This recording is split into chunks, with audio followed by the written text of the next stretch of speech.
Hi, everyone. It's Dr. Arlene Diamco, and this is my podcast, the MultiDimensional MD. I am hopping on here a little bit later than usual, but it is important for me to be here, and that's why I'm here.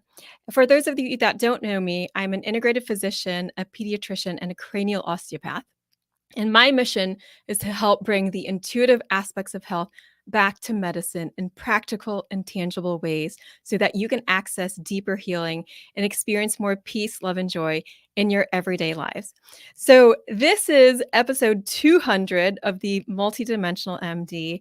I it's really hard for me to wrap my mind around how long I've been doing this. So I started in 2020 and now we're already at the 200th episode. And I've had to bring myself up here and have some courage to talk about things that are really important to me, because one of my main missions is to normalize talking about the most important things in our lives. Because if we hope to live deeper, more meaningful lives, we must take steps to do so. And this has everything to do with health. We are all seeking connection, whether um, with ourselves first, with one another, and with the earth. And that connection is the light that keeps us going. It impacts our health and mood.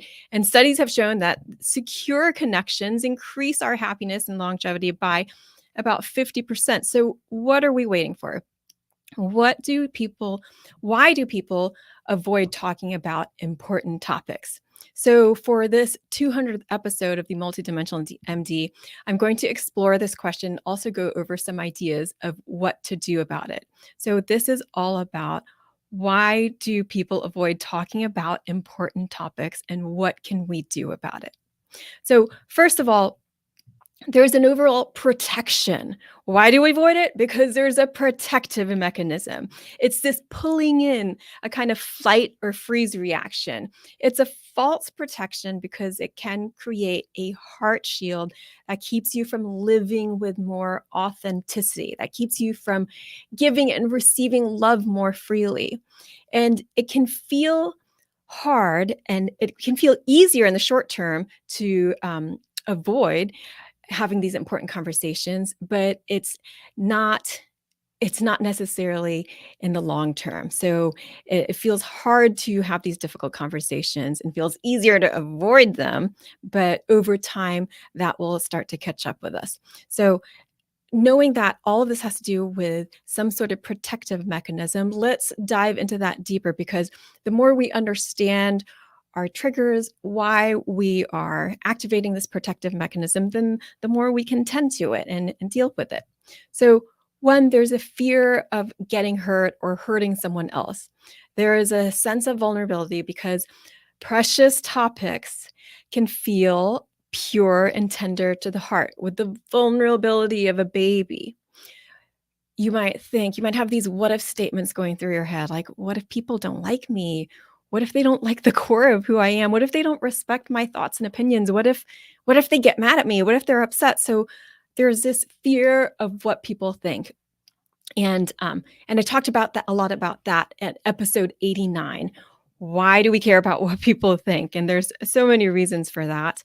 Part of it is just being part of this tribe, and we are social beings, and we are meant to feel that we need to work together in order to survive. So people not liking us or being upset with us can trigger these survival instincts, and we can be afraid of that negative judgment or criticism. So there's this fear of rejection, or perhaps feeling embarrassed or ashamed. And it's not even talking about issues or problems, but you can have a hard time expressing love as well. I mean, it's there's so many we have so many loved ones, and how often do we say it freely? Some people are naturally feel more at ease with that than others, and then but we can also cultivate it. We can also develop that sense of expression, of being able to communicate with each other. The intensity of these feelings, whether positive or negative, can feel overwhelming, and so not knowing what to do with that overwhelming feeling, even the overwhelm in your physiology, can make you want to kind of curl in or tuck into that protective mechanism of backing away from something important to you, or freezing up.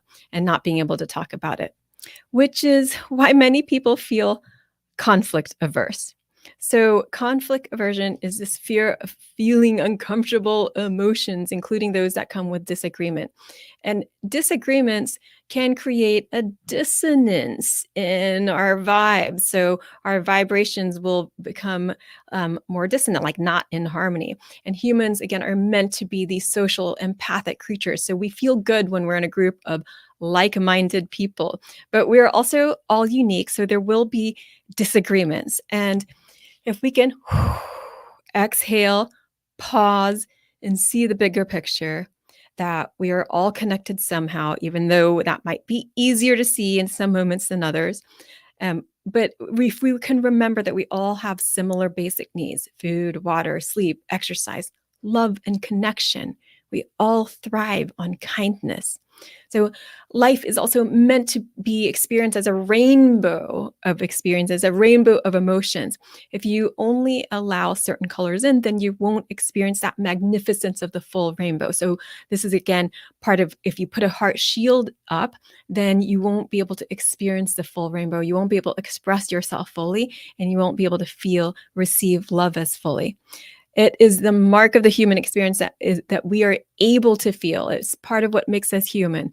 If we try to push our feelings in one way, then they will build up pressure over time or even quickly, and they will seek expression in another way. So they'll kind of leak out and flood into the crevices that might not be as healthy, such as overworking, excess materialism, overindulgence, binge watching TV, or other adrenaline seeking behavior that is not sustainable.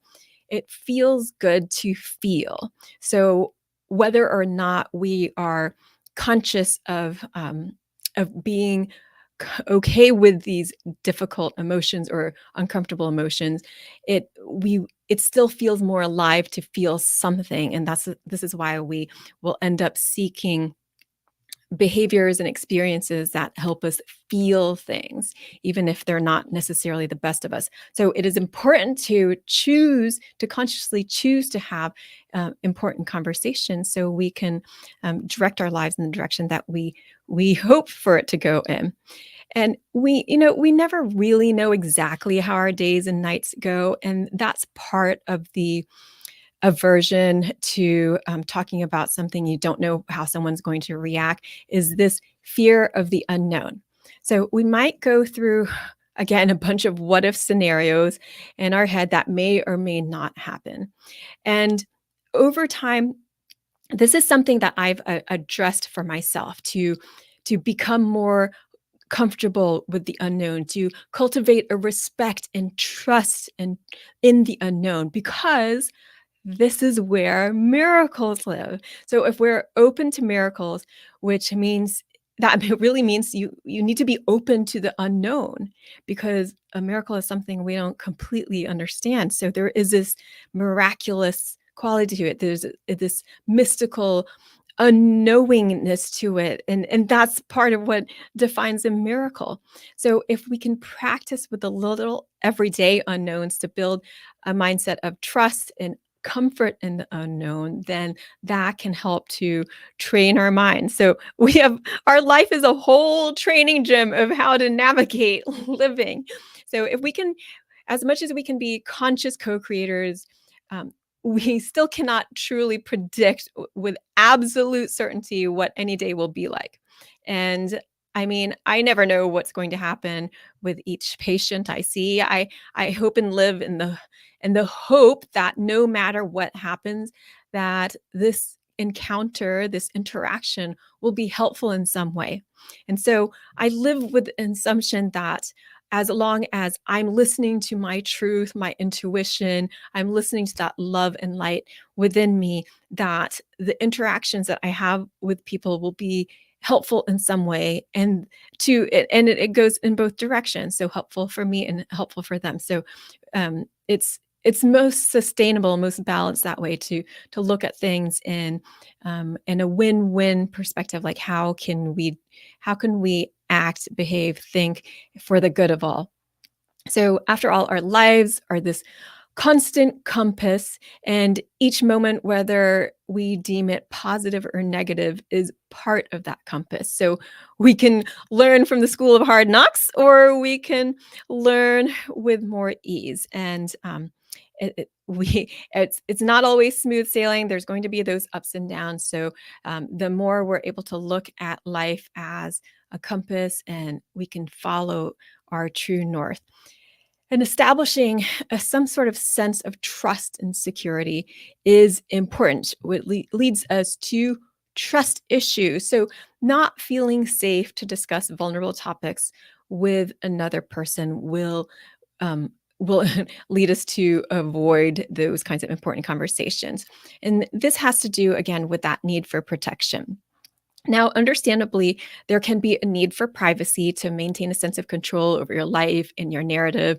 This is especially true in the workplace, to maintain a sense of professionalism, meaning you aren't just you don't want it to be looked at, or people to think of you as this fair weather player, that you're only there when things are easy, and will cop out when there's things that are much more difficult. So there's a sense of dependability despite the weather. So what these professional boundaries are will really depend on your situation. We see this with actors, with singers, with any kind of profession, who would prefer to talk about their art than their professional, but then their personal lives. So that is understandable. But if you're unsure, if you share the same ethical considerations, meaning your worldview of fairness and what is right and wrong, that will also contribute to not feeling like you can trust another person, to not to feeling like maybe you're not going to be seen and heard. So again, that sense of vulnerability, that feeling of safety always starts with trusting yourself. This can be more difficult if you're born into a situation that didn't feel safe. However, you can develop a trust in yourself at any age. When you don't trust yourself, you can start to be filled with various regrets and which is a form of perfectionism, which is a fear of failure.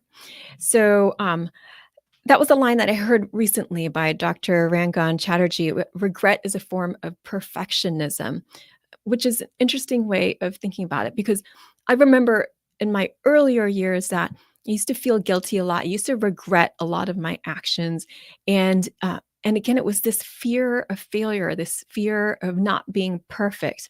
But if you remember that you are worthy of love no matter what, then you can start to remember that there can be beauty in imperfection. After all, they say, as we know, the lotus flower grows out of this mud. So this thing of beauty and I mean symmetry and seeming perfection grew out of the mud. So we can take a lump of clay and we can transform it into beautiful pottery. And any moment in our life can feel like that, and can be transformed into something beautiful, even if at first glance it doesn't seem like that. Perhaps it's part of the process to grow into whatever is amazing and coming next.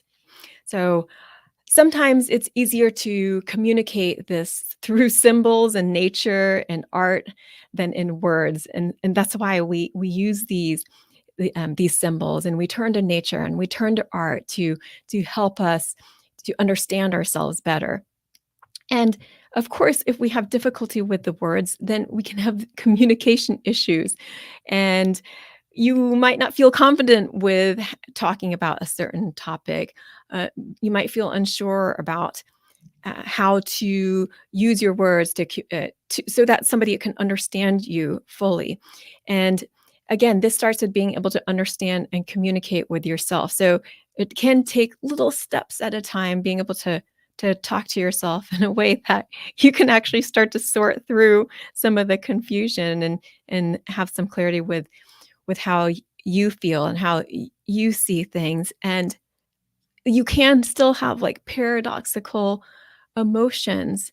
Um, I was just talking to a friend today about how to really fully live, sometimes we have to let go of life as we know it so that we can blossom into the miracle of the unknown, life as we don't yet know it, because we are wanting to like dive into this deeper, more meaningful life, and to grow and expand fully as these expressions of the stillness, our unique essences coming forward, and being able to share with one another and to connect with one another. So all of these things are reasons why I wrote the book. I Am Intuitive, which just came out less than 2 months ago. And this is to help you access your inner compass and learn to trust yourself. So, how do you help motivate the mind to talk about what's most important to us? There's so many things. We sometimes still think that there's not enough time, but again, time is relative. So putting off important conversations again can start to pile up. You might be setting yourself up for this avalanche that will be more difficult to navigate than if you could take some preventive measures now. And put your engineering hat on and remember that engineers love efficiency. So you can access all parts of yourself. That part that is an engineer that loves some organization, that creative part that loves organization in a different way, and is willing to take risks and to transform something that seems mm, difficult, challenging, that's coming out of the mud to something more beautiful. So have courage to prioritize that important conversation and set your compass towards true north versus letting your life run slightly askew in the current direction, which over time that gap starts to widen and widen between your hopes and desires and the reality that you're living at the time. So, what to do? We can learn to talk about what is important to us. And another important episode to watch, in addition to this one, would be episode 164, which is how to create an emotionally safe space. And that was a very popular episode because it's something that we all could use some help with. And again, connection must start from within. So it's about getting to know yourself, getting comfortable with uncomfortable emotions. Doesn't mean throwing yourself into danger, but you could first consider whether the discomfort is stemming from something internal, some internal conflict versus an external conflict. So this internal conflict with yourself could have to do with confidence, character, choices, or your perceived sense of responsibilities. And then examples of the external conflict that you're dealing with, which still has to do with your sense of self. But the external conflicts will be something seemingly outside of yourself, such as the weather, life circumstances, friction with society, or society cultural expectations of you, family expectations of you, so other people's expectations of you. So one will be what you perceive for yourself. Another is like you're navigating what other people expect from you. So know your triggers. Just take the time to call out what bothers you. It's not about avoiding all the triggers. We can't avoid every stress in life, but showing ourselves love and understanding. You could do something like a quick EFT tapping on it. So, this is something that I might do, or might do it in a different way. But say something is triggering me, and then anything, just think of something that triggers you and keeps you from having an important conversation. So you could tap here on this kind of karate chop point, either like this or this with your fingers or both hands together. And if you're on YouTube, you can see it. It's the pinky side of your hand. So you could say, even though even though this triggers me, I totally love and accept myself. Even though this triggers me, I totally love and accept myself. Even though this triggers me, I totally love and accept myself. And so just acknowledge what where you are. Even though this is hard for me, I totally love and accept myself. Even though this is hard, I totally love and accept myself. Even though this is hard, I totally love and accept myself. Then under the nose, even though this is hard, I totally love and accept myself. Under the mouth, and keep going. This is hard. You can just paraphrase it. Yeah, this is hard for me. Collarbones, start of the collarbones. This is hard for me, but I still love and accept myself. Under the arms. Even though this is hard for me, even though this is triggering me, I totally love and accept myself. Top of the head. Even though this triggers me, I totally love and accept myself. And then you can set an intention. I trust that the universe will guide me as to what steps to take. So um, you can start with inside the eyebrows again, run through the tapping points. So I trust that the universe will guide me as to what steps to take outside the eyes. I trust the universe will guide me.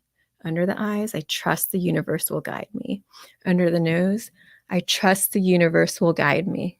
Under the mouth, I trust the universe will guide me. Collarbones, I trust the universe will guide me. Under the arms, I trust the universe will guide me. Top of the head, I trust the universe will guide me as to what steps to take. Take a deep breath. And then you keep going. So call out how you feel again. So, gosh, even you might still feel hesitant about something, and that's okay. And you can just say that inside the eyes. I still feel hesitant, and I'm okay. I still feel hesitant under the eyes. I still feel hesitant, and that's okay. Under the nose, I still feel hesitant. Under the mouth, I still feel hesitant. Collarbones, I still feel hesitant. That's okay. Under the arms, I still feel hesitant, and that's okay. Top of the head, I still feel hesitant, and that's okay. Deep breath. And then you can add a growth mindset. So you can see how I'm like layering it here, and it helps with the navigation, and it helps to infuse this into your meridian system as you tap on these acupressure points. So an example of adding a growth mindset would be, I can learn to do new things. So let's tap that inside the eyebrows. I can learn to do new things.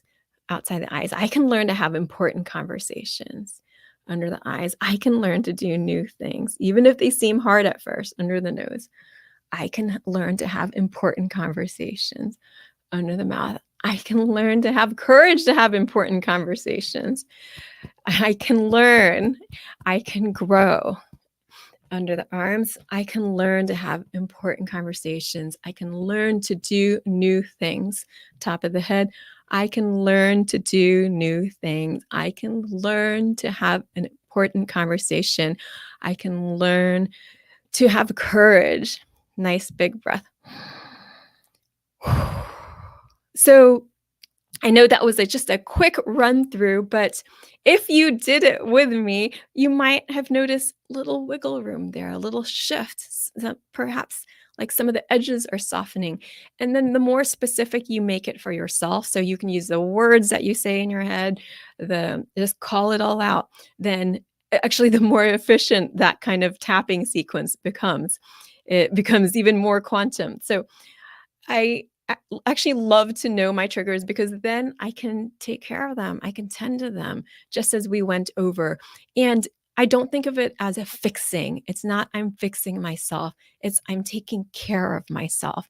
And there's a difference, because one assumes that you're broken and wrong, and the other knows that you are a living being that can expand and grow and is capable of infinite things, and that you have so much light and love within you. So addressing those internal conflicts will actually help the external ones, because the things around you in your life will tend to follow as you shift your vibration. This is the law of resonance. If you shift your vibration, the vibrations around you will shift. You still have to take the steps. The steps start to become more clear. So, and then as they become more clear, then just, take a moment to reflect on, why is this important topic important to you? Why do you hope to have the conversation?